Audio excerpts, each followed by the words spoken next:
Hey guys, I'm Jennifer Blanchard. I'm an author and a manifestation coach, and I'm really excited to do this live stream for you today.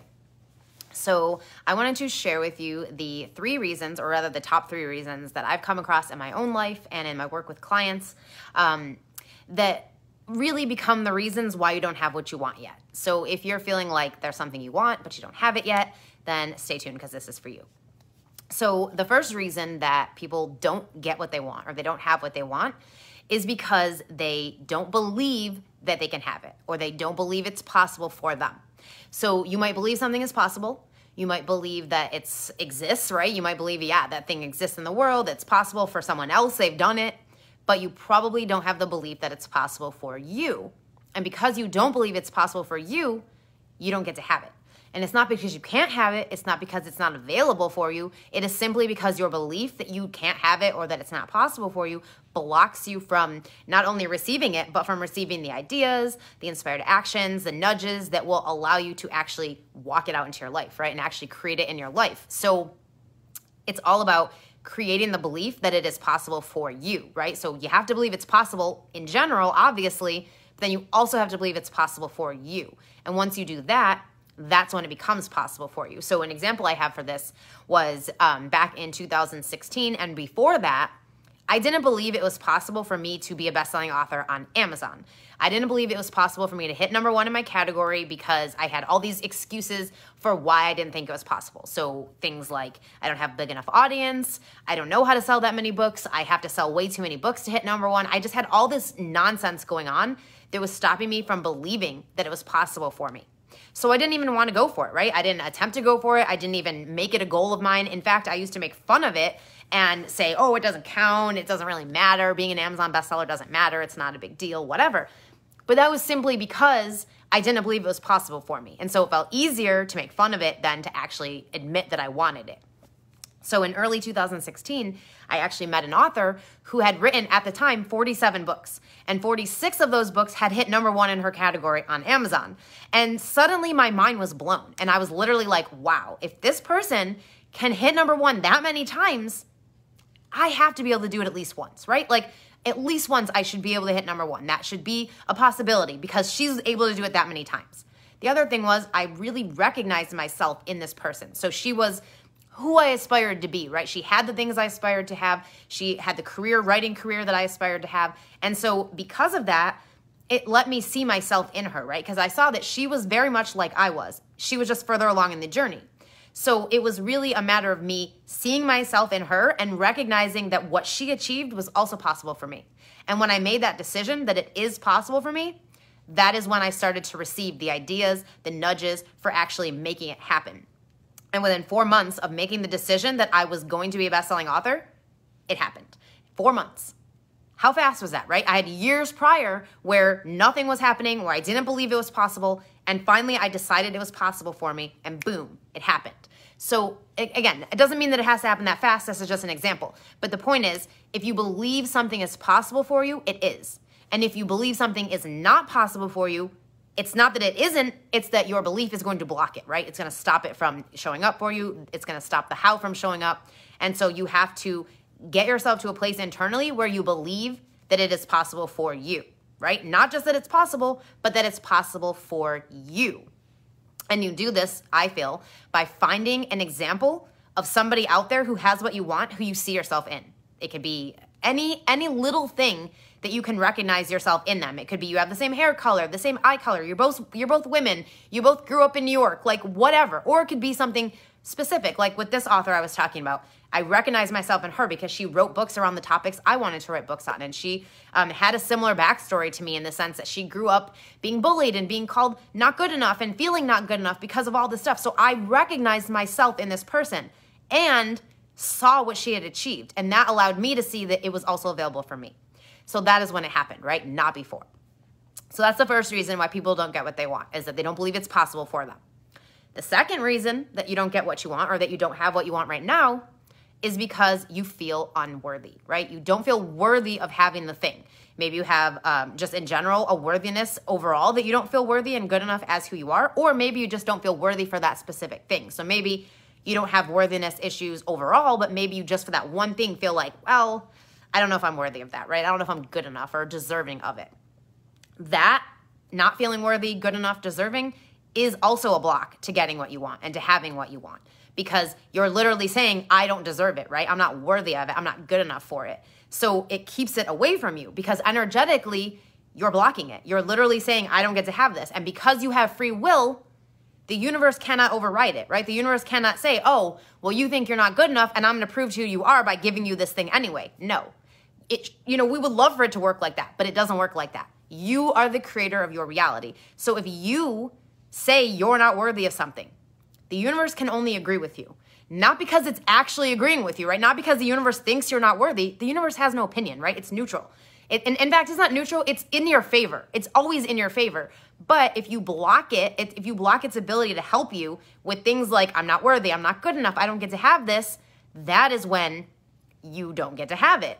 But again, not because you don't get to have it, but simply because you feel unworthy. You feel not good enough. You feel undeserving. And that in itself is creating the energy that blocks it.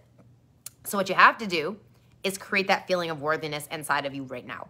How can you start to feel worthy, not only of the things that you want, but just overall? How can you create that worthiness? Now, the most important thing to know is that you were born with it, right? You were born worthy. You have been worthy since the day you stepped onto this planet, and even before that. You are worthy. You have always been worthy, and you will always be worthy. No matter what, nothing you do, nothing that happens can ever take that away from you. But it can get disconnected, right? So you can feel disconnected from that worthiness. So again, it's always inside you. It is always there. You can always access it. But you may not be able to do that right now because you feel disconnected from it, right? Because you feel like something happened in your life or something you experienced or whatever caused you to not be worthy, or there's something about you that is just fundamentally flawed or wrong in some way. None of that is true. That is just programming. That is limiting beliefs. That's what that is, right? That's just mindset shit. In the actual core of you, you are worthy. And you believe that, right? The soul inside of you believes that you are worthy. It knows that you are worthy. And I can sit here and say that all the time, right? I can say to you that you're worthy over and over again. But it doesn't matter what I think. It matters what you think. So I can think you're worthy, but you have to think it. And once you think it, that's when you're going to start receiving more of the things that you want, because you're going to feel worthy of these things, right? And deserving of these things, and not feel like, well, I don't get to have that, right? It's not available for me because I'm not good enough. If there is any single person in this world who has felt not good enough, hi, me, okay? I grew up with that feeling. I literally call feeling not good enough my core inner demon. So I write fiction, and one of the things they talk about in fiction is having an inner demon, right? A struggle that this character has internally. My struggle my entire life has been feeling not good enough, simply because at a very early age, like 3, 4, 5 years old, I was told the things like that, right? I was programmed to believe I was unworthy because I grew up with cousins who were slightly older than me, who I spent a lot of time around, who used to pick on me and make fun of me and bully me. And then that transferred into my school days. So I would go to school and get picked on and bullied and called names and all this stuff. So I, over the course of my life, took all of that to mean that there was something wrong with me, that I wasn't good enough, that I wasn't worthy as who I am. And so for a long time, I wanted to be somebody else. And in fact, when I was a kid, I used to always imagine who else could I be instead of being me. And it took me a lot of years to get to the place where I felt like I don't want to be anybody else. I want to be me, because I know that I came here for a reason with gifts, talents, ideas, and things that no one else can have, or that no one else can do the way I can do it. And so I had to learn to embrace being who I am and knowing that that is enough no matter what, right? Not comparing myself to other people, not trying to be something that I'm not, but really just tapping into and owning my own worthiness and owning my own good enoughness, and knowing that all the shit that happened previously meant nothing, right? It meant nothing because it doesn't mean anything unless you choose to let it. And I did choose to let it mean something for a really long time. And I don't do that anymore. I have completely rewritten that part of my life, rewritten that story, and I no longer feel that any of that stuff means I'm not good enough or unworthy. I do have a lot of gratitude for growing up that way and having those experiences, because I know that I wouldn't be who I am today without that. And so I am grateful for it. But I no longer make it mean anything about me. I no longer let the story, the history, the things that happened to me growing up mean anything. It doesn't. You are worthy because you are alive. You are worthy because you are. Period. End of story. And nothing can take that away from you. Nothing. Again, you can get disconnected from it. You could feel less than, but it is not true. It is simply just a mindset, a perspective that you have that is misperceived, right? You're seeing yourself in a way that is not who you really are. And that is okay because everybody goes through that. But the way to overcome that is to start reclaiming that worthiness and to trust that you are good enough, because you wouldn't be here if you weren't. You wouldn't exist, right? The universe does not create things that are not good enough, that are not worthy, right? The universe did not create you to make you unworthy or to make you feel like you're not enough. You are. You've always been and you always will be. Now you have to own that for yourself. And one of the reasons you don't get what you want or that you don't have what you want is because you haven't done that yet, right? You have to reclaim that worthiness. You have to trust that you are good enough and that no matter what has happened, it doesn't mean a fucking thing, right? It means nothing. What matters is what you choose right now. What you choose right now is to feel good, feel worthy, to feel deserving because you are. So that is the second reason that you don't have what you want or that you don't get what you want. And the third and most common, most important reason that you don't get what you want, and not even important because they're all important. All these things I've just talked about are very important. But the third one I think is one that most people get caught up on, even more so than the other two, which is you're worried about how. You're trying to figure out how to make something happen. You're trying to figure out how it's going to come into your life, and getting caught up in the how is stopping you from receiving it. It is stopping you from getting what you want. It is stopping you from living the life you desire. It is causing you to accept things that are less than what you want, living a mediocre existence, like all those things. And I know because I did that for a very long time. In fact, my life was extremely mediocre for many years of my adult life because I allowed it to be, because I let myself live in that kind of existence and not believe I was worthy or deserving of anything else. Mostly because I didn't know how I would get all the things that I wanted that I didn't know how I would get, right? It was like, well, how am I going to get that? How am I going to make that happen? Like I was saying with being a best-selling author, yes, I didn't believe it was possible for me, but a big part of that was that I didn't know how. If I knew how, it probably would have been easier for me to believe it was possible, right? But the problem is the how isn't up to us. We don't ever get to figure out or decide the how. The how is up to the universe. So another reason you don't get what you want, and this is kind of part of the third reason, is that you're trying to do the universe's job instead of just doing your job. And that's it, right? So your job in manifesting what you want and creating the life that you dream of, your job is, first of all, knowing what you want and being extremely clear on it. That's the first thing, because you can't ask for something if you don't know what you want. Second is you are being a vibrational match to receiving it, right? So you know what you want, you've asked for it, you're surrendering it out, meaning you're not trying to control it. You're literally going, okay, I know what I want, I'm asking for it, and now it's the universe's job to figure out how I'm gonna get it, how it's gonna happen. That is not your job. Your job is to be a vibrational match to it, right? So knowing what you want, asking for it, and then matching the frequency of it. And then taking inspired actions when they come to you. So that's your job.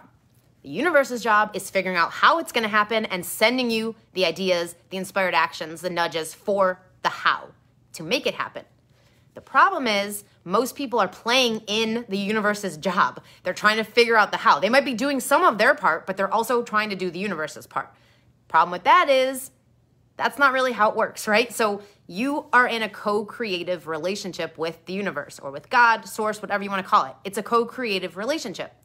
You have your part and the universe has its part. And the universe isn't going to try to do your part because it can't, right? It can't physically do things because it's an energy. So all it can do is influence with energy. And it does that by nudging you, sending you inspired ideas, sending you actions you could take. Like you're just sitting there washing dishes and boom, you're like, oh, that's a cool idea. I should do that. Or, oh, that's an action I could take. Like, I'm going to go do that. That's the universe inspiring you, right? Leading you to the how of what it is you want. But if you are trying to figure out the how yourself, if you are constantly worried about how it's going to happen and worried that it might not happen and constantly making to-do lists and trying to figure out all the steps, like that in itself stops you from getting what you want because you're playing in the part that is not yours. The how is not your job. It is never your job. And if you can get yourself to believe that and to know that, and then completely commit to only doing your part, which is knowing what you want, asking for it, being a vibrational match to it, and taking inspired action when you feel called to, and let the universe handle the other parts, right? The how, sending the how to you, leading you to the things, right? Sending the resources, the people, the ideas, the coaches, the programs, the books, the whatever you need to get where you want to go. It will put all of that stuff on your path. It will put it in your life in some way when you are matching the frequency of what you want, when you are on the same vibe as it. Because when you're doing that, You are a match for the how as well. When you're not doing that, you are in opposition to the how, so it cannot come to you. So your job is not figuring out how. Your job is figuring out how do I get into a vibrational state that matches what I desire. And the way to do that is by feeling good in whatever way you can. And it's going to be different for everybody. But the more you can feel good and the more often you can feel good, the more you are matching the vibration of what you want. Because every single thing that you desire to have feels good. It is on a vibrational frequency that feels good. So you also have to match that frequency in order to receive not only the thing, but the how for getting to the thing. So the reason a lot of times people don't get what they want is because they are worried about the how. They're caught up on it. They're trying to figure it out. And that in itself is stopping it from coming to them. So 3 reasons, and I'll recap again for anyone who has hopped on after the fact and didn't hear the first 2. Reason number 1 that you don't get what you want. You don't believe it's possible for you. Period. You might believe it's possible, but you don't believe it's possible for you. And that is what stops it. 2, you feel unworthy in some way. You feel undeserving. You feel not good enough. That is also creating a blocking energy that stops it from coming. And then the 3rd thing, like I said, you are worried about the how. You are caught up on the how. You're trying to do the universe's job when it's not your responsibility. Your responsibility is what you want, asking for it, letting it go, right? Surrendering it to the universe and trusting that if you do your part, which is knowing what you want, asking for it, letting it go, being a vibrational match and taking inspired action, that it will happen. But you can't get involved in the hows and trying to figure out the hows or manipulating the hows, right? Trying to make things happen in your own way. In doing that, you are stopping not only the universe from being able to help you, but you are stopping the things from coming to you because you're putting yourself in an energy that basically says, I have to do this. I have to figure this out. I have to be the one. And if you want to do that, that's fine. But again, you are stopping the universe from being able to help you because you have free will. And free will says, if you think you have to be the one figuring it out, if you think you're the one that has to figure out the how and create the how, the universe can't help you. You literally tie its hands. So your job is to do your job and let the universe do its job and stay out of it. So I wrote a book called Fuck the How. It is all about what I've been talking about on this live stream and a whole lot more. So if you are like, yes, I'm resonating with this, it makes sense to me, this is something I need to know more about, go check out this book right now. It is available on Amazon. You can go to jenniferblanchard.net/book to check it out. It is available in paperback and ebook. And I just really want you to take this to heart because if you know you are meant for big things, if you know that you are meant for the dreams that you desire and all the things that you have in your heart, you are, right? If you know it, then you are. But you have to do your part and you have to stop trying to figure out how, which is the biggest thing that stops people from getting what they want. So that is all I'm going to leave you with now. And like I said, go check out Fuck the How. It is available right now. It will help you get anything you want without worrying about how you're going to do it. So go to jenniferblanchard.net/book, and I will see you guys very soon. Until then, remember, feeling good is the point and the path.